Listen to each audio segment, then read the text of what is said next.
Hi guys, welcome to another episode of Living Life at Life U. I am your host, Dr. Veronica Garcia, and we're back in our special series of research with one of my favorite co-hosts. Hi, I'm your co-host, Erin Gilligan, and we're here today with Dr. Alan Wells. Dr. Wells, thank you for joining us. Thank you for having me. It's such an honor and a pleasure to have you here. And we were just talking off camera how this is kind of like a full circle moment because we've met before. I had the pleasure and the honor and the opportunity to give you the tour of the campus on your interview. Yes, my very first experience with the campus, and you did a wonderful job. Thank you. So happy to have you. So let's go back to kind of that beginning. Where did you start at the university? When did you start the university? So started in the summer of 2018 as an assistant dean. So I'm still in that position now. My responsibilities certainly have shifted over that time, but still in the same role, assistant dean of liberal studies. So I have the business program under me. So at College of Graduate and Undergraduate Studies, the business program, computer information systems and technologies, transitional studies, and the interdisciplinary studies program.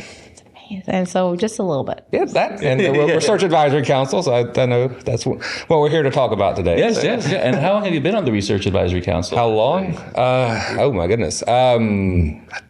At least 3 years. At least 3 years. Actually, I started, it was under a different name, and of course the name escapes me, with Dr. Scriven, and then that morphed into the Research Advisory Council. Yeah. And the Research Advisory Council covers things like RISE, scholarships, funded projects we talk about. And it's very exciting to get, this is cross-disciplinary, different faculty members, members from across the campus.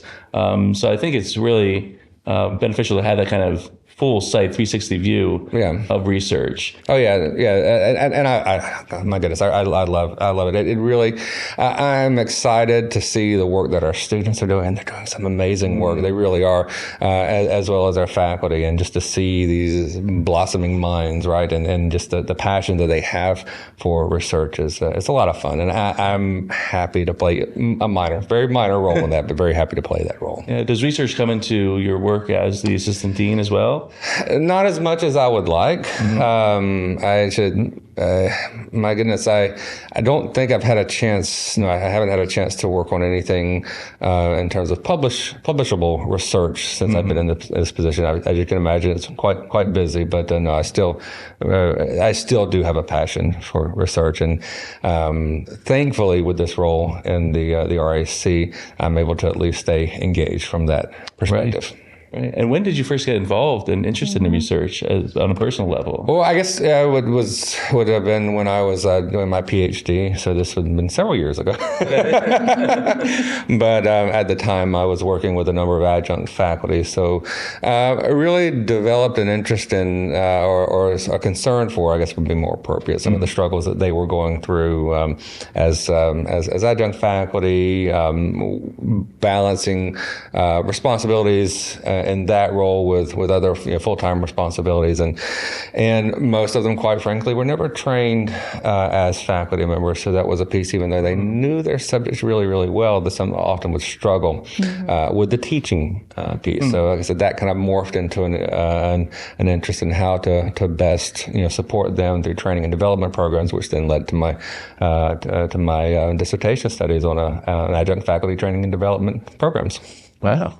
That's so interesting. Yeah. And it's interesting because a lot of times we think about research and we think, research, science, this, and that's it, right? But there's such a giant array. It's the answer in the question. It's finding the problem, creating the question, and then just answering the question. Absolutely. And for me, there was a very practical reason, for going into this area, right? It wasn't something I wasn't just asking a question.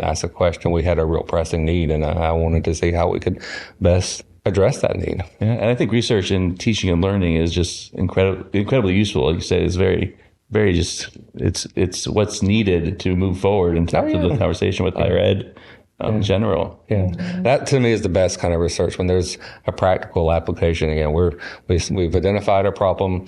We're going to put in the work. We're going to learn from this, and hopefully learn something that we can actually apply to our real world situation. Right. And with you being involved in that role within research for the past 3 years or so, what have been some of those, proposals or studies that have been taking place that you're like, this one, it spoke to me and spoke to my profession, my heart, or whatnot, that you're super advocate for? That's a great question. Because there have been several really interesting projects come through. I'm not sure any connected necessarily with my sort of direct interest, but I'm always fascinated by the projects in chiropractic research, just because that's an area that I have no prior knowledge of training. I'm just amazed to see the really neat things they're doing in terms of patient care and what they're learning from that research. So I'm sorry, I don't have a specific example to provide, but just in general. That's a great example. And it's great to watch the conversations that happen at the Research Advisory Council, at which those meetings I do attend, and just between faculty and staff that don't have the chiropractic background when they're consulting on the chiropractic projects, and then asking the chiropractors in the room, many people who've been in practice of their own, who teach at the university, and just saying, well, what does this mean in this case? And then it's an education moment for the members of the council as well. So it's education all around. Oh yeah, I've learned so much in this role. I really have. That's probably one of my favorite parts. And that's that's research itself, right? Yeah. And when we're answering those questions and we're answering those ideas and we're creating these projects, it's for the ultimate purpose, not just to make a point and answer it, but to bring it to the community, to educate them. So it's beautiful that you have the opportunity to.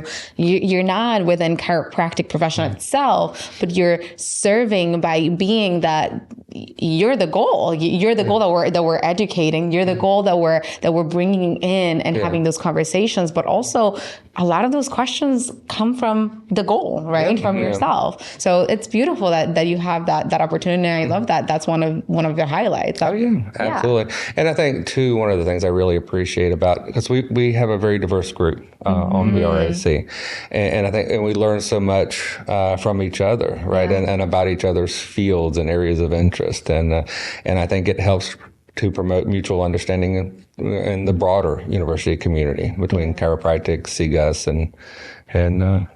and all other interested parties.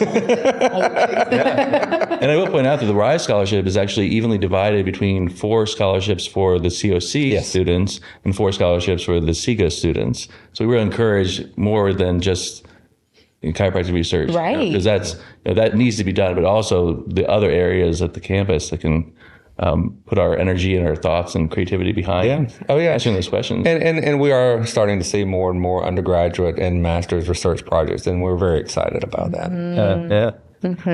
So you've been involved with the university for just a few years. Just a few years.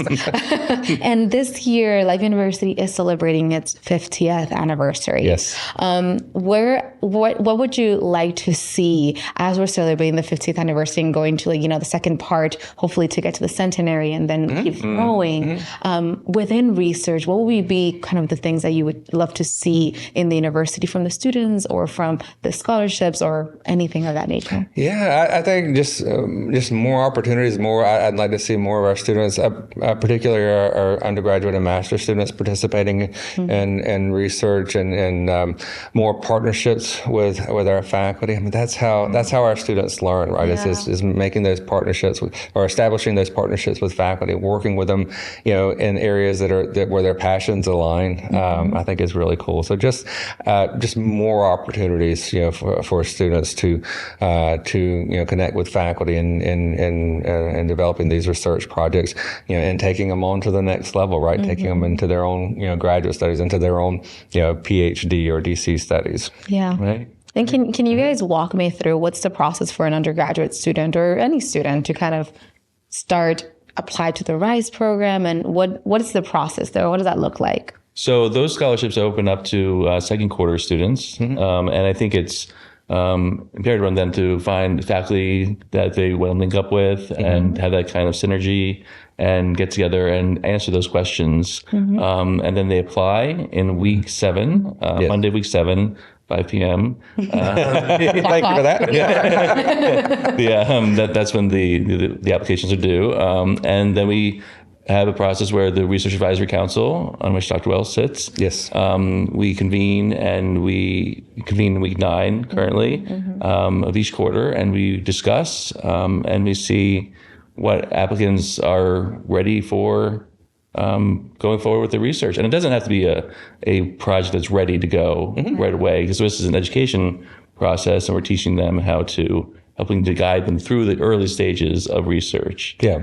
It's a very intensive process for us as a committee. We take that deep dive, and really examine the projects for feasibility, for structure, and we really stress in our feedback that things that the students can do to improve this, because ultimately we want to approve every project, right? Ultimately we want to approve every project, and when we can't, we are very careful to provide feedback that students can use to improve those projects, so that we can get to a yes, right? So that's our ultimate goal, is to get everybody through the process, right? Yeah, and it's even students, and it's also faculty and staff. We want to encourage that sector of the research community here. So that's part of Research Advisory Council, helps with those as well. So yeah, I think it's just having the conversation and talking about it more, and thinking about getting curious about the world around you and your subject and your field. I think that's what really drives the research, and I think that's what's going to help life to blossom as a research. Oh yeah, absolutely. Yeah. Well, that's so amazing. I love that the university just truly pours into research, and again, not just within chiropractic, but within all the different aspects. And it's such an important piece to have a voice for those that are interested, that a lot of the times they won't be the first ones to say in a giant group, I want to do research, right? It's more of a question, but just to have you guys and have the department just be so accessible for the students to ask the questions and start the program, and have the scholarships, and have the drive, and go through the process of sometimes saying, hey, not yet, and this is what needs to happen for us to get to that yes. Such a amazing opportunity for students to evolve and grow from that. Yeah. No, I think so. And a whole conversation goes behind when we do decide not yet. I mean, as a whole, we really do pour over it, over the application materials.